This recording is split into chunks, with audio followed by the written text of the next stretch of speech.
오늘도 저는 거대한 골리앗 앞에서라는 제목으로 하나님의 말씀을 전하려고 합니다. 이 세상에는 두 종류의 골리앗이 있습니다. 하나는 우리의 눈에 보이는 골리앗입니다. 예를 든다면은 물질의 문제, 건강의 문제, 그리고 가정의 문제, 특별히 우리 자녀의 문제와 같은 여러 가지 인생의 문제들이 저와 여러분들의 삶을 피곤하게 하고 지치게 하는 골리앗입니다. 그런데 실제로는 어떻습니까? 눈에 보이는 골리앗보다도 우리를 더 힘들게 하고 지치게 하는 것은 바로 눈에 보이지 않는 골리앗입니다. 이러한 골리앗은요, 우리가 어떤 환경에 있느냐와 상관이 없는 것 같습니다. 아무리 남들이 부러워하는 최고의 환경 속에 있는 사람이라 할지라도 그 속에 이 눈에 보이지 않는 골리앗이 자리 잡고 있는 것을 쉽게 발견할 수 있습니다. 가장 대표적인 것이 두려움의 골리앗이라고 말씀을 드렸죠. 성경에서는 두려워하지 말라라는 말씀을 무려 몇 번씩이나 명령하셨다고요? 365번이나 말씀하실 정도로 참으로 이 골치 아픈 골리앗이 두려움의 골리앗입니다. 그리고 또 지난주에 말씀을 드린 거절감의 골리앗도 있습니다. 가까운 사람에게 거절을 당하고 버림받음을 받았을 때에 얼마나 자존심이 상하는지, 또 얼마나 또 초라하게 느껴지는지 모릅니다. 하지만 걱정하지 마십시오. 온 세상이 다 나를 노하고 거부한다 할지라도, 나를 아무도 인정해 주지 않는다 할지라도 끝까지 나를 버리시지 않는 분, 바로 하나님을 바라보시면 그 거절감의 골리앗을 능히 이길 수 있는 줄로 믿습니다. 오늘 아침에 살펴볼 골리앗은요, 한번 따라했으면 좋겠습니다. 안락함의 골리앗. 안락함의 골리앗이 조금은 생소하시죠?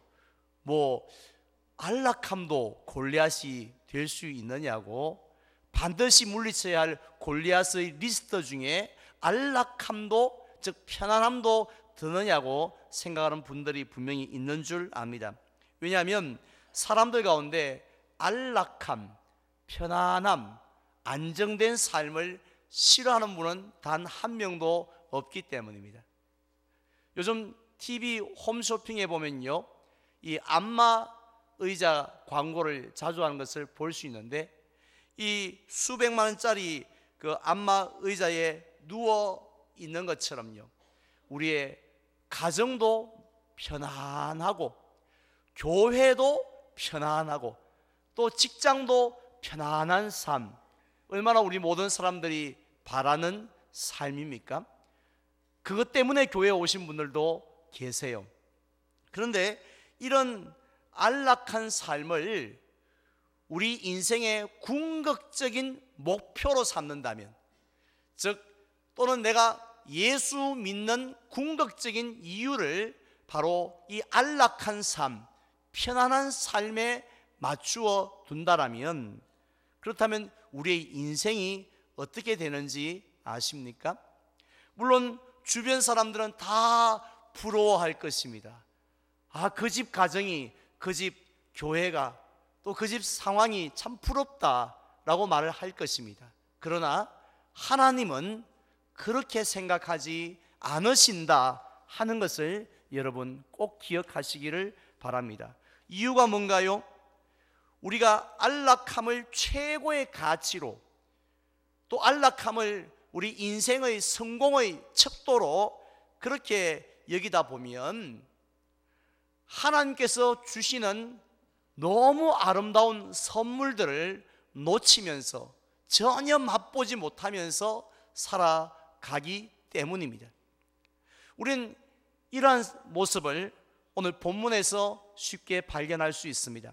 시간 관계상 읽진 않았지만 16절에 보면은 블레셋 사람이 40일을 조석으로 나와서 몸을 나타내었다라는 말씀이 있습니다. 자, 그렇다면 그 결코 짧지 않은 40일의 그 기간 동안에 이스라엘 백성들, 이스라엘의 그 용맹한 군대의 군인들은 무엇을 하고 있었습니까?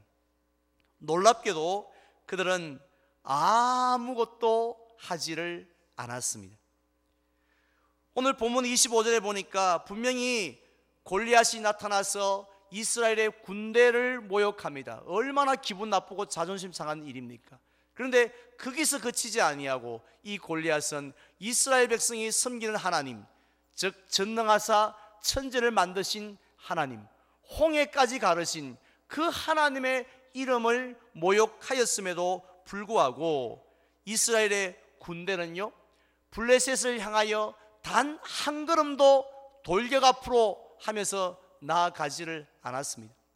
돌멩이 하나 던지지 않았고요, 던지는 신용 한 번 하지 아니하고 가만히 있었다라는 사실입니다. 그 이유가 무엇입니까? 그것은 눈앞에 보이는 골리앗이 너무 거대하기 때문만이 아니었습니다. 더 큰 이유가 있었는데요, 그들 마음속에 안락함의 골리앗이 자리를 잡고 있었기 때문입니다. 즉 그들은 불편함과 위험함을 거부하였습니다. 불편함보다는 편안한 것을 더 좋아하였고, 위험한 것보다는 안전한 것을 더 좋아하였습니다. 골치 아픈 것보다는 전혀 스트레스를 받지 않는 삶을 더 원했다는 것입니다. 따라서 골리앗이 처음 이스라엘 백성들 앞에 나타나던 날, 이 이스라엘 백성들은 두 가지 중에 한 가지를 선택할 수가 있었습니다. 하나는 아무리 불편하고요, 아무리 위험하고 아무리 불안하다 할지라도 그 골리앗 앞으로 담대하게 나아가는 것이었고, 또 하나는 그냥 그 자리에 꼼짝도 하지 아니하고 가만히 있는 것이었습니다. 이러한 선택 중에 이스라엘 백성은 후자를 선택하고 말았습니다. 그리고 그 다음 날에도 그들은 역시 그 자리에 머무르는 것을 선택했고, 그 다음 날에도 역시 똑같은 자리에 머물렀습니다. 그러다 보니 며칠이 지났다고요? 무려 40일이나 지나게 되었습니다. 그 사이에, 즉 40일이 지난 사이에 이스라엘 백성들은 무엇을 얻었습니까? 물론 그들은 이 세상에 단 하나밖에 없는 생명은 지킬 수가 있었습니다. 아직도 내 목이 붙어 있구나. 심지어는요, 머리털 하나 상하지 않았고 얼굴에 스크래치 하나 나지 않은 모습으로 그 전쟁터에서 40일 동안 그냥 살아남아 있을 수 있었습니다. 후유하고 그들은 안도의 한숨을 내쉬었는지 모르겠습니다. 또 그들은 우린 정말 지혜롭게 살았다라고 말했을는지도 모르겠습니다. 하지만 그들의 모습을 하나님께서는 기뻐하지 않으셨습니다. 잘하였다고, 40일 동안 정말 잘 지냈다고 하면서 박수를 보내고 그들을 지혜롭다고 말씀하지는 않았습니다.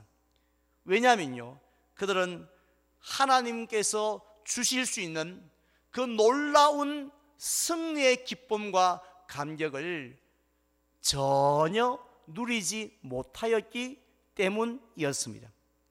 그리고 또 골리앗과 블레셋 백성들 앞에서 우리가 믿는 하나님이 이런 분이라고, 똑똑히 보라고, 우습게 여기지 말라고 하면서 하나님의 살아계심을 나타내고 하나님의 영광을 드러내지를 못했기 때문이었습니다. 40일 동안 말입니다. 우리는 이러한 안타까운 모습을 예수님의 제자들에게서도 발견할 수 있습니다. 마태복음 17장에 보면요, 어느 날 예수님께서 베드로와 야고보와 요한을 데리고 따로 높은 산에 올라가셨는데 그때 제자들은 두 가지의 놀라운 광경을 봅니다. 하나는 예수님의 얼굴이 해같이 빛나는 모습이었고, 또 하나는 전설 속에 구약시대 그 머나먼 오래된 시절의 사람이었던 모세와 그리고 또 이 엘리야 선지자가 실제로 예수님 앞에 나타나서 대화를 나누는 모습을 보았습니다. 그때에 베드로가 예수님에게 느닷없이 무엇을 제안을 합니까? 세 분을 위해서 뭘 짓겠다고요? 초막셋을 짓겠다고 제안을 했는데, 이런 제안을 갑자기 하게 되어진 이유가 무엇입니까? 우리 한번 따라 할까요? 여기가 좋사오니. 지금까지 베드로는 이런 경험을 해본 적이 없었습니다. 예수님이 나를 따라오라고, 그러면 사람을 낚는 어부가 되게 하리라는 그 말씀을 순종하여서 따라왔을 때에 그동안 가는 곳마다 대접받았습니까? 가는 곳마다 높임을 받았나요?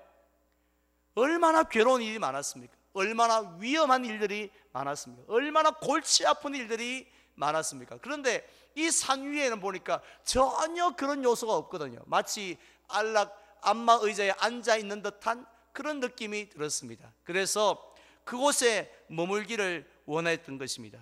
한마디로 베드로는 어떤 골리앗요? 안락함의 골리앗에 사로잡혀 있었던 것입니다. 하지만 예수님께서 그 베드로의 마음을 왜 몰라요?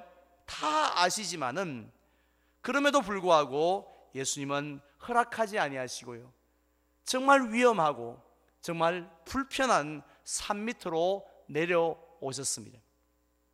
우리는 이러한 제자들의 모습을 사도행전에서도 볼 수 있습니다. 우리가 잘 아는 것처럼 오순절 성령 강림절 이후로 예루살렘 초대교회가 폭발적으로 부흥합니다. 그럴 수밖에 없는 게, 베드로가 한 번 설교하면 3,000명씩, 어떤 날은 5,000명씩 그렇게 회개하고 주님 앞으로 돌아왔기 때문에 교회가 얼마나 부흥했겠습니까? 분위기도 좋았습니다. 성도들이요, 네 것 내 것 가리지 아니하고 서로 물건을 통용하여 교회 안에 가난한 사람이 없을 정도로 그렇게 은혜롭고 기쁨이 넘치는, 즐거움이 넘치는 그런 예루살렘 교회였다는 것입니다. 그래서 얼마나 완벽합니까? 따라서 오늘날 많은 사람들이 한국교회도 예루살렘 초대교회의 모습으로 돌아가야 한다고 그렇게 소리를 높이고 있지 않습니까? 하지만 우리 하나님께서 보실 때 그 교회는 심각한 문제가 하나 있었습니다. 무슨 문제였습니까? 바로 안락함의 골리앗에 사로잡혀 있었다라는 것입니다. 원래 이 예루살렘 교회를 세우신 하나님의 뜻은 무엇입니까? 우리끼리 모여서 그냥 안전하게, 편안하게, 즐겁게, 걱정 없이 그렇게 신앙생활을 하는 것이 아니었습니다. 하나님의 뜻은 가라는 것이죠. 바깥 교회 안에만 머물지 말고 이 안전지대에, 둥지 안에만 있지 말고, 온실 속에만 있지 말고 바깥으로 튀어나가라 라는 것입니다.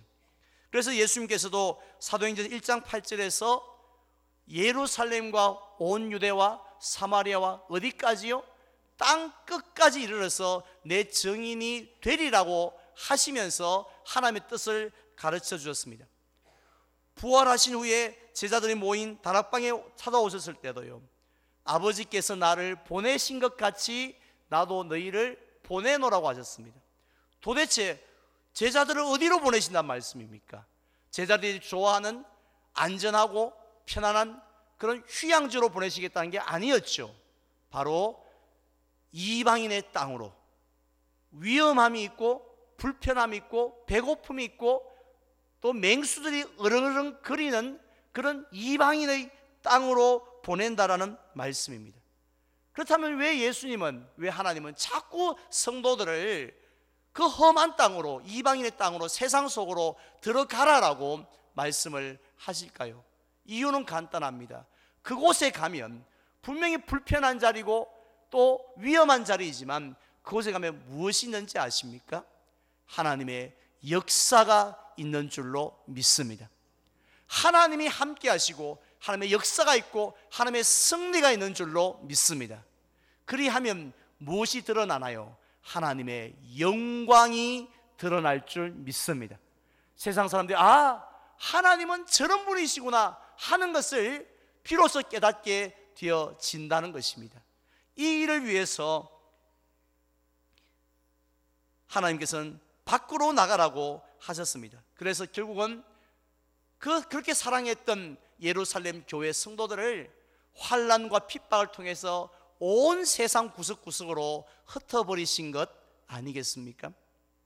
사실 안락한 자리를 떠나서요, 편안한 자리를 내버려두고 불편한 자리, 위험한 자리, 골치 아픈 자리로 내려가는 것은요, 말처럼 쉽지가 않습니다.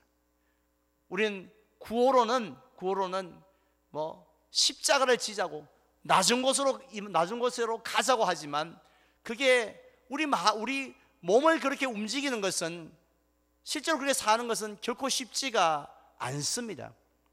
그런데 이러한 내려가는 삶의 모범을 보이신 분이 있습니다. 바로 우리 예수님이십니다. 마태복음 16장 24절에 보면 이런 말씀이 있죠. 다 함께 봉독할까요? 이에 예수께서 제자들에게 이르시되 누구든지 나를 따라오려거든 자기를 부인하고 자기 십자가를 지고 나를 따를 것이니라. 아멘. 우리는 이 말씀 속에서 예수님이 이 땅에서 어떤 삶을 사셨는지 우리가 충분히 알 수 있지 않습니까? 첫 번째로 우리 예수님은 자기를 부인하는 삶을 사셨어요.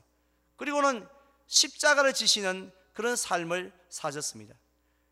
즉 예수님은 할 수만 있으면 이 안락한 자리에 머물기를 원하셨던 분이 아니었습니다. 반대로 할 수만 있으면 섬기는 자리, 힘든 자리, 남들이 안 가려고 하는 자리, 위험한 자리, 골치 아픈 그런 자리로 내려가셨던 분이십니다. 누구처럼요? 다윗처럼 말입니다. 다윗도 사실은 아버지 심부름을 와서 도시락만 딱 전달하고 형님 갑니다 하고 와도 아무런 문제가 없었습니다마는, 그러나 그는 그 자리에 머물지 않았습니다. 도시락 전달의 자리만 머물렀던 게 아니었죠. 그는 골리앗이 있는 그 전쟁터 한복판으로 한 걸음씩 한 걸음씩 그 불편하고 위험한 자리로 내려갔습니다. 우리 예수님도 그러셨습니다. 이 하나님의 아들로서 이 땅에 오신 예수님은 어디까지 또 더 내려가셨습니까? 저주와 고난의 심판의 상징인 십자가의 자리 내려가셨습니다. 그리고요, 죽음의 자리, 무덤의 자리까지 내려가셨습니다. 그래서 결국 하나님께 영광을 돌리셨다는 것입니다.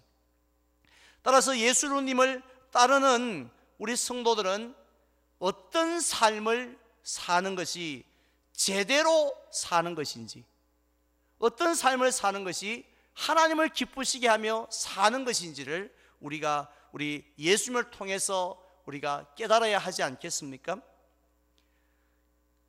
제대로 사는 것은요, 예수님처럼 다윗처럼 불편함의 자리로 내려가는 것입니다. 사도 바울처럼 사는 것입니다. 사도 바울은요, 어떻게 고백했습니까? 나는 날마다 뭐 한다고 했습니까? 날마다 파티한다 했던 것이 아니라 날마다 죽노라고 했습니다. 그것을 볼 때 사도 바울은 죽는 순교로 참수를 당하여 죽는 그 순간까지 사도 바울은 배고픔과 추위가 있는 곳으로 내려갔습니다. 환난과 핍박과 매맞음이 있는 곳으로 내려갔다는 것이죠. 전주에 가면 안디옥 교회가 있습니다. 그 교회를 사람들이 보고 별명을 붙이기를 저 교회는 깡통교회라고 부릅니다. 왜 깡통교회냐고 하냐면 우리처럼 이렇게 멋진 성전을 지어놓고 있는 것이 아니라 그냥 초창기에는 이 깡통, 철판 이것으로 엮어서 이렇게 교회 건물을 유지하고 있었기 때문입니다. 그 교회가 교인이 적은 게 아니에요. 성전을 사랑하는 마음이 없기 때문도 아니고 물질이 없는 것도 아닙니다. 바로 주님의 뜻대로 살려고 하니까요. 우리는 좀 불편하더라도, 우리는 좀 비가 좀 새더라도 주의 뜻대로 우리가 순종하며 살자 해서 그 교회를 깡통교회라고 합니다. 그 교회에서 제일 많이 외치는 구호가 뭔지 아세요? 불편하게 삽시다. 세상 사람들이 들으면 깜짝 놀랄 일 아닙니까? 어떻게 하면 더 편안하게 살까? 어떻게 하면 더 안정된 삶을 살까? 그것 때문에 예수를 믿는데, 그런데 오히려 주를 위해 불편하게 사는 것이 그게 바른 삶인 줄 알고 그렇게 나아갔다는 것입니다. 그렇다면 오늘날 저와 여러분들의 모습은 어떻습니까? 안락하게 살기를 원하십니까? 아니면 불편하게 살기를 원하고 계세요? 혹시 여러분들의 마음속에 안락함의 골리앗이 자리를 잡고서요, 편하고 쉬운 자리만 골라서 가려고 하는 그런 마음으로 가득 차 있지를 않습니까? 힘들고 불편해서 남들이 안 가려고 하는 자리는 아예 근처도 가지 않으려고, 괜히 갔다가 엮일지 모르니까 근처도 가지 않으려고 그렇게 의도적으로 피하고 있지 않습니까?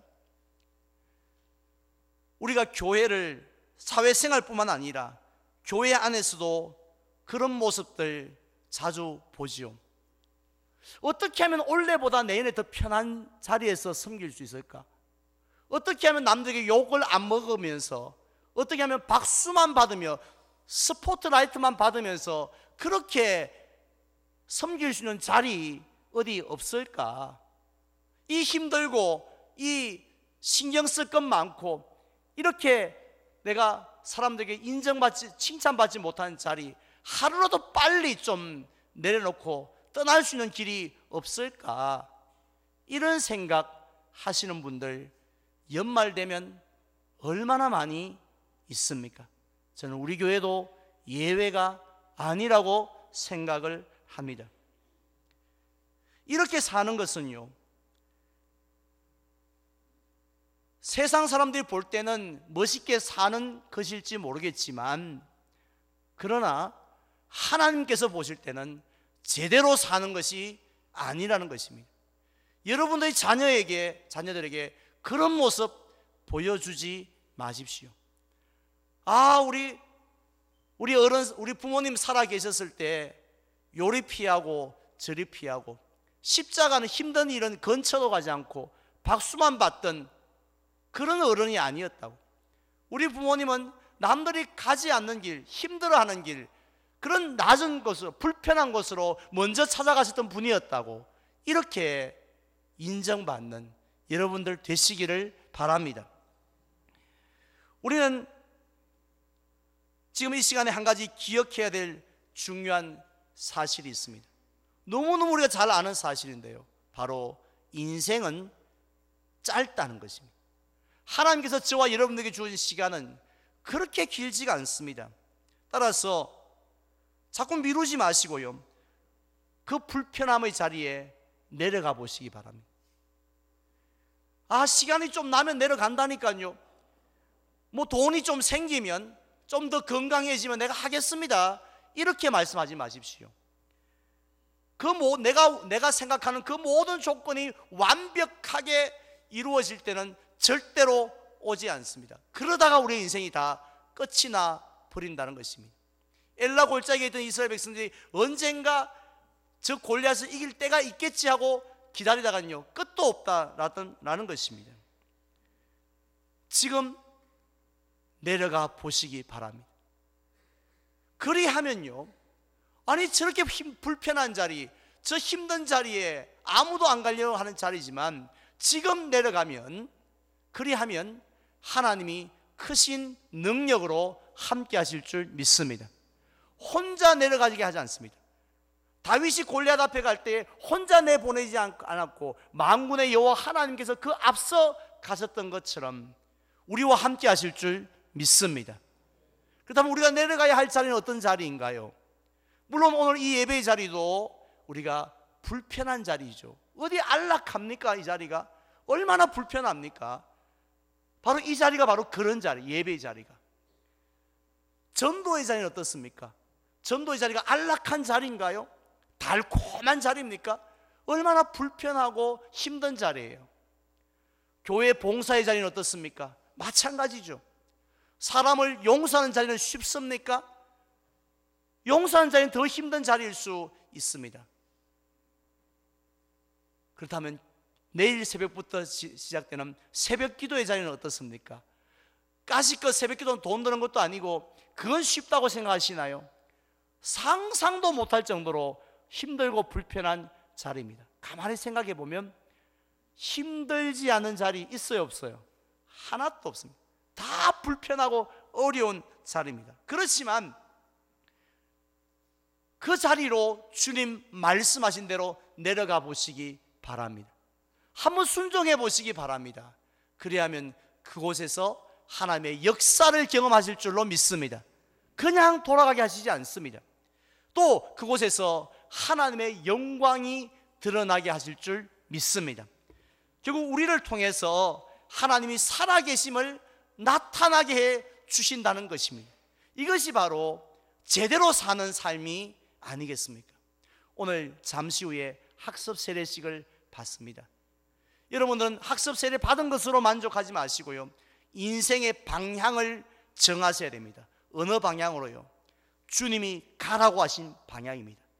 그 방향은 불편함의 자리로 내려가는 방향입니다. 지금까지는 거꾸로 사셨겠지만 이제는 주님이 원하시는 방향으로 내려가시는 것이 세례 받으시는 분, 학습 받으시는 분들의 삶의 정상적인 모습이라는 것입니다. 이제 저는 말씀을 맺고자 합니다.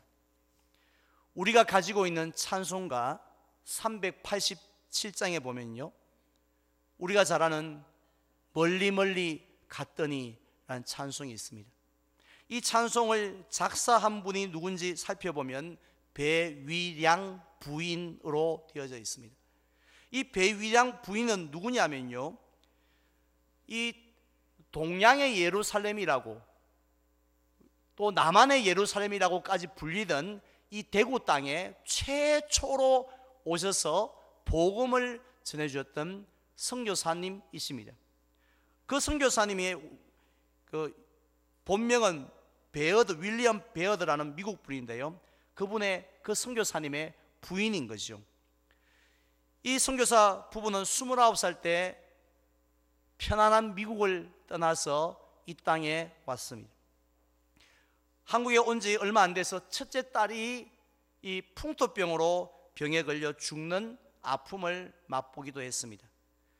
그럼에도 불구하고 1년 중에 무려 7달은 집을 떠나서 말을 타고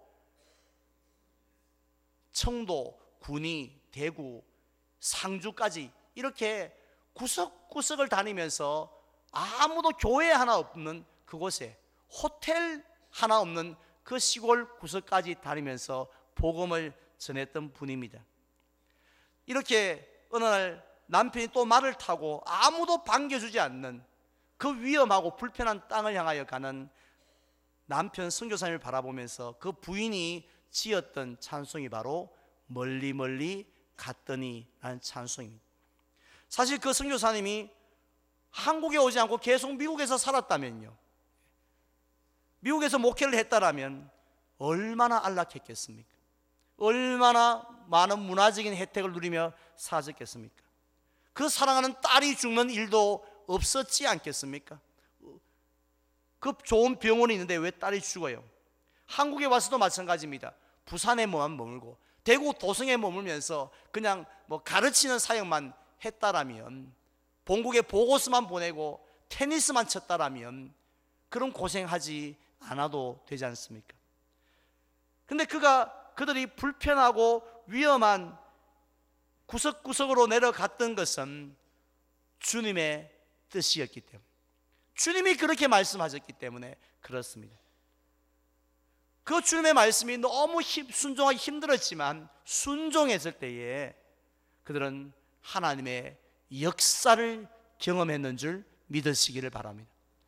누가 믿을까? 누가 이 백인을 보고, 생전 처음 보는 백인을 보고 전하는 그 예수, 한 번도 본 적 없는 또 예수 그리스도를 믿을까 생각했지만 그가 전하는 쪽복음을 통해서 사람들이 내가 예수를 믿겠다고 하면서 회개하고 마을 구석구석마다 복음이 교회가 세워지는 역사가 일어났다는 거죠.